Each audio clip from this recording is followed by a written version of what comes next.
नरवीर को बीजेपी ने टिकट नहीं दिया और बीजेपी ने यहाँ से इंद्रजीत की बेटी भी कह रही है लड़ने के लिए, तमाम किसी और को दे दिया। वैसी स्थिति में बीजेपी के लिए गांव है, आप लोगों की क्या स्थिति है? सवाल इसलिए अहम है कि आप कह रहे हो कि विकास को लेकर वोट, जिसने काम किया है उसको वोट दोगे, इस बार यही मूड है। अगर राव नरवीर सिंह को टिकट नहीं मिली बीजेपी से और कहीं और गए, उन्होंने काम किया, ऐसी स्थिति में आप लोगों की क्या स्थिति होगी? जितका साहब ऐसे काम नहीं चलेगा, आपको ये काम करने पड़ेगा। हम कब तक रोकते फिरते रहेंगे, ट्रांसफर पे चले जाएंगे? उन्होंने कहा बताओ, मैंने कहा यूनिवर्सिटी और मेडिकल कॉलेज बनाओ।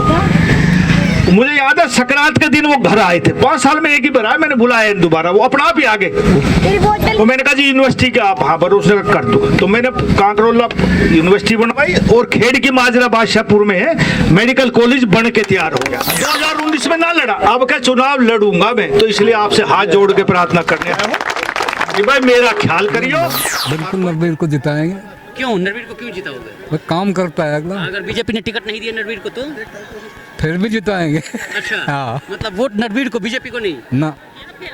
राकेश ने हाँ। काम राकेश ने किया, दौलताबाद ने नरवीर ने करे भाई। नरवीर ने करो। हाँ अच्छा, क्या काम नरवीर ने किया भाई, काम तो नहीं करे। और दूसरी तरफ, एक तरफ नरवीर सिंह आ जाए, दूसरी तरफ आरती राव आ जाए, इंद्रजीत की बेटी, उस वक्त गांव की स्थिति क्या रहेगी? राव नरवीर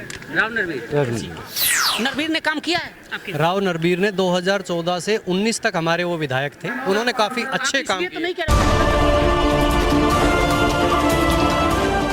बेशक से विधानसभा चुनाव में 100 दिन से ज्यादा की देरी है, अभी तक राजनीतिक पार्टियां टिकट वितरण भी नहीं की है, लेकिन जिस तरह से हरियाणा के पूर्व मंत्री राव नरवीर सिंह अपने दलबल के साथ चुनाव प्रचार में जुटे हुए हैं, उससे साफ लगता है कि इस बार बादशाहपुर के सियासी रण में वो एक करो या मरो की स्थिति में उतरेंगे। भेजेंगे ना, ये मुझे पूरा यकीन है। हाँ, इसमें कोई मेरा 1% भी शक नहीं, लेकिन मैं आया इसलिए हूँ कि कम से कम एक बार हाजिर लगा दूं, मैं कह दूं कि भाई मैं चुनाव लड़ रहा हूँ। कई बार आदमी हो जाए ना, जब मैं 2014 में चुनाव लड़ने लगा तो जो बहुत से मेरे पुराने आदमी थे, मेरे भी पिताजी के टाइम के भी, वे भी हमारे खिलाफ खड़े पाए। एक तो ऐसा हरिजनों का घर है मेरे गैरपुर बास में, जिसका छोरा मैंने पुलिस में सिपाही लगवाया। और जब मैं चुनाव में गया तो वो मेरा ओमपाल सरपंच ने बोला बाबूजी आपका लगवाया ओडी खिलाफ है। मैं कोई बात ना, मैंने उसको लंबड़दार को भेजा और मैंने कहा बात क्या, वो बुलाया रात को, बोले बाबूजी मैं क्या करूं, हमने तो मेरा ना था, तू यहाँ पड़ेगा, तू तो एकदम आके पड़ गया। हम तो 10 साल तक आके इसके साथ लग रहे। मैंने कहा बिल्कुल ठीक बात है भाई, किसी आदमी को जवान भी तो हुए हैं। तो मैंने कहा कोई बात ना, तू लगा रहा, मैं तेरे बिना भी बन जाऊंगा, हालात ऐसे थे मुझे यकीन था मैं बन जाऊंगा। तो मैं तो पहले इसलिए आया हूँ कि लोग नू ना कह रहे, हमने तो हाँ भर ली। सही बात तो ये नहीं, कोई मुझे ये पता था कि बामडोली गांव में जाऊंगा तो वोट दे देगा, लेकिन एक आदमी भी क्यों पहले हाँ भरे जब मैं पहले जा रहा हूँ। ये काफिला राव नरवीर सिंह का है। हालांकि ये कोई पहला वाकया नहीं है जब वो गांव-गांव पहुंचकर अपना चुनाव प्रचार कर रहे हों। पिछले 6 महीने से भी ज्यादा समय से वो अपने विधानसभा में लगे हैं, एक एक गांव जा रहे हैं और अपने किए कार्यों का बखान कर लोगों से वोट की अपील कर रहे हैं। तो हमारा ये इलाका जो गुड़गांव का इलाका जिला, जिसको हम गुड़गांव क्या हिरवाल का इलाका, हम हमेशा ये कहते हैं कि भाई हम सबसे ज्यादा रेवेन्यू देते हैं हरियाणा के खजाने में, और ये सच्चाई भी है। लेकिन जब विकास का नंबर आता है तो हर आदमी ये कहता है कि भाई सरकार हम बढ़ाते हैं, पैसा हम देते हैं, और विकास गुड़गांव जिले में होता नहीं। और सच्चाई भी थी कि 2014 से पहले गुड़गांव में कोई सरकार रही, और हमारे ऐसा कभी नहीं हुआ कि गुड़गांव का एमएलए गुड़गांव के बिना सरकार बनी हो। लेकिन जब विकास का नंबर आता था तो विकास गुड़गांव में नगण्य के बराबर होता था। छोटे छोटे ट्रांसफर में हमें मुख्यमंत्री उलझा देता था, एक एमएलए से दूसरे एमएलए को लड़ा दिया। और साथियों सोचो कि हमारा वजूद क्या रहा, ये कोई बड़ी बात नहीं। राव महावीर सिंह कैबिनेट मिनिस्टर बने 68 में गुड़गांव जिले में। मेवात को छोड़ दो तो 1996 में मैं ही बना, 2014 में मैं ही बना, कोई कैबिनेट मिनिस्टर ही ना बन पाया गुड़गांव में। तो इसका मतलब हमारी राजनीतिक कमजोरी रही ना। बात लोग क्यों करेंगे, मुख्यमंत्री क्यों मानेंगे हमारी। लेकिन अब के 2014 में जब मैं एमएलए बढ़ के और निकला वहां से डीएसडी कॉलेज से, तो मैंने मन बढ़ाया कि भाई अब का विकास ही विकास करना है। हर बार हम आपस में लड़ते रहेंगे एक दूसरे से, तो विकास कब करेंगे। सरकार ने मुझे पीडब्ल्यूडी का महकमा दिया और मन बढ़ाया कि भाई विकास करना है। हरियाणा में पहली बार ऐसा हुआ कि हमारी सारे गांव की सड़कें, चाहे गांव 5000 वोट का हो चाहे 1000 वोट का हो, 12 फुट की सड़कें थी, आपके आगे है। मैंने पहली कलम से फैसला किया कि गांव में अब गाड़ियां बढ़ गई, सारे गांव जो नई सड़कें बनेंगी या पुरानी सड़क रिपेयर करनी तो सब 18 फुट की बनेगी कि भाई एक्सीडेंट ना हो पाए। और 3 पट्टियों की रोड आपने पहली बार देखी कि सारे हरियाणा में 3 पट्टी लगाई कि सेफ्टी की जिम्मेवारी भी हमारी है। हमारे यहाँ बात करते थे महिरवाल में कि हमारे विकास नहीं होता। भाई यूनिवर्सिटी की मांग हम अपोजिशन से जब भी हम करा करते कि भाई यूनिवर्सिटी नहीं बनी गुड़गांव, और उन जिलों में यूनिवर्सिटी बन गई जो हमारे से 15 साल पहले जिले बने हैं। गुड़गांव तो जब हरियाणा अलग बना पंजाब में, अब 7 जिले थे, बुजुर्गों को पता, जब गुड़गांव उसमें एक जिला था, लेकिन यूनिवर्सिटी किसी ने नहीं बनाई क्योंकि हमारी राजनीतिक परिपक्वता थी नहीं, ना राजनीतिक दबाव था उन मुख्यमंत्रियों के ऊपर कि हम यूनिवर्सिटी बनवा सके, मेडिकल कॉलेज बनवा सके। सिर्फ अपोजिशन में हम बात कर सकते थे। मैंने मनोहर लाल जी कहा, साहब ऐसे काम नहीं चलेगा, आपको ये काम करने पड़ेंगे। हम कब तक रोकते फिरते रहेंगे, ट्रांसफर पे चले जाएंगे। उन्होंने कहा बताओ। मैंने कहा यूनिवर्सिटी और मेडिकल कॉलेज बनाओ। मुझे याद है संक्रांत के दिन वो घर आए थे, 5 साल में एक ही बार आए, मैंने बुलाया दोबारा, वो अपना आप ही आ गए। तो मैंने कहा जी यूनिवर्सिटी का आप हाँ भरोसे कर दो। तो मैंने कांकरोला यूनिवर्सिटी बनवाई और खेड़ की माजरा बादशाहपुर में है मेडिकल कॉलेज बन के तैयार हो गया।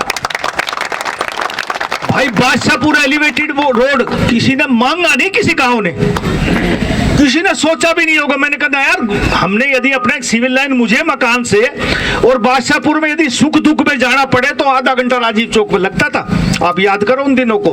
तो मैंने कहा नहीं भाई, आज मेरे पास सत्ता है, मैं गडकरी जी के पास गया, एलिवेटेड बनाया, 1897 करोड़ रुपए का प्रोजेक्ट बना, आज बन के तैयार है। आज आप राजीव चौक से 21 जून को जब पूरा देश योगा मना रहा था, उस दिन योगा के बाद पूर्व मंत्री विधानसभा बादशाहपुर के कई गांवों का दौरा किए, जिसमें बामडौली, बांसकुसला और अलियर ढाना, इन तीनों गांवों में जिस तरह से राव नरवीर सिंह का लोगों ने ढोल नगारों के साथ उनका स्वागत किया, फूल मालाओं से स्वागत किया और सैकड़ों की संख्या में पहुंच उनको समर्थन भी दिया। हालांकि ये कहना अभी उचित नहीं होगा कि बीजेपी ने उनको प्रत्याशी ही बना दिया है। जिस तरह से वो लोगों से अपील कर रहे हैं कि वो तो इस बार चुनाव लड़ेंगे ही लड़ेंगे और उनका वो ख्याल रखे। मैं चुनाव लड़ूंगा, 2019 में ना लड़ा, अब क्या चुनाव लड़ूंगा मैं। तो इसलिए आपसे हाथ जोड़ के प्रार्थना करने आया हूं कि भाई मेरा ख्याल करियो और भाई जैसा गांव आज इकट्ठा दिख रहा है ना, ऐसा ही आगे दिखियो और मेरी मदद करियो। हरियाणा विधानसभा चुनाव की घोषणा से पहले राव नरवीर सिंह ने जिस तरह से चुनाव प्रचार शुरू कर दिया है, लोगों के बीच जा रहे हैं और अपनी सभाओं के संबोधनों में यह भी कह रहे हैं कि उनके किए कार्यों से ज्यादा कोई काबिल दिखे तो आप उसे वोट कर सकते हैं। भाई आपस की राजनीति को छोड़ के लोकसभा और विधानसभा में आप अच्छे आदमी को चुनो। यदि आपको लगे कि भाई नरवीर सिंह आपके गांव का विकास कर सकता है, नरवीर सिंह आपके इलाके की बहबूदी कर सकता है, आपके हक हकूकों की लड़ाई लड़ सकता है, तो मेरी हाथ जोड़ के प्रार्थना आने वाले चुनाव में मेरा साथ देना। और यदि लगे कि भाई इससे अच्छा कोई कैंडिडेट और है तो मैं आज भी कहता हूँ भाई वोट उसको देना, जिससे आपका दिल माने। लेकिन जाति से ऊपर उठकर, धर्म से ऊपर उठकर, दलगत राजनीति से ऊपर उठकर आप नरवीर सिंह का साथ देना। पूर्व मंत्री की सभाओं में तमाम वक्ता अपनी बात रखते हैं, गांव के मौजिज लोग भी होते हैं, उनसे बकायदा सभाओं में यह बात भी कही जाती कि राव नरवीर सिंह जब मंत्री थे तो उन्होंने इस गांव के लिए क्या कुछ किया। इतना ही नहीं, तमाम लोगों से हमने भी बात की अलग अलग स्थानों पे, तो देखिए वे लोग क्या कह रहे हैं। राम राम ठीक है। गांव यही है आपका? गांव ये वही है। इस बार तो कई समस्याएं होगी। काम किया विधायक ने? है विधायक जो बने हैं राकेश, उसने कुछ काम किया आपके यहाँ? राकेश ने हाँ, काम राकेश ने किया, दौलताबाद ने? नरवीर ने करे भाई। नरवीर ने करो? हाँ अच्छा, नरवीर की। नरवीर को? हाँ, पर गरीब आदमी की मदद करियो, हम अपनी ना करवावे। लेकिन एक सवाल यहाँ हमें है कि सपोज करो कि राव नरवीर को बीजेपी ने टिकट नहीं दिया और बीजेपी ने यहाँ से इंद्रजीत की बेटी भी कह रही है लड़ने के लिए, तमाम किसी और को दे दिया, वैसी स्थिति में बीजेपी के लिए गांव है, आप लोगों की क्या स्थिति रहेगी? देखिए, काम तो हमारा राव नरवीर जी ने कर रखा है, तो इसमें तो लोगों का फिर मन उसी टाइम बनाना पड़ेगा। इस बारे में कोई गारंटी नहीं ले सकती। उस वक्त का फैसला उस वक्त क्यों लिया जाएगा कि भाई जिसकी मुलाकात है, जो जिससे मिले जुड़े हुए हैं, तो वो आदमी उस टाइम पर सोचने पर विवश हो जाएगा। तो उस बार पर उसका फैसला उस टाइम सोचेगी पब्लिक। देखिए जी, राव साहब ने हमारा जो है ना एक बहुत बड़ा काम करके दिखाया। कौन राव साहब? यहाँ दो राव साहब का जिक्र हो रहा है। राव साहब राव नरवीर जी ने जब ये 2014 में मंत्री बने तो हमारे गांव में 2 तरफ के रास्ते थे।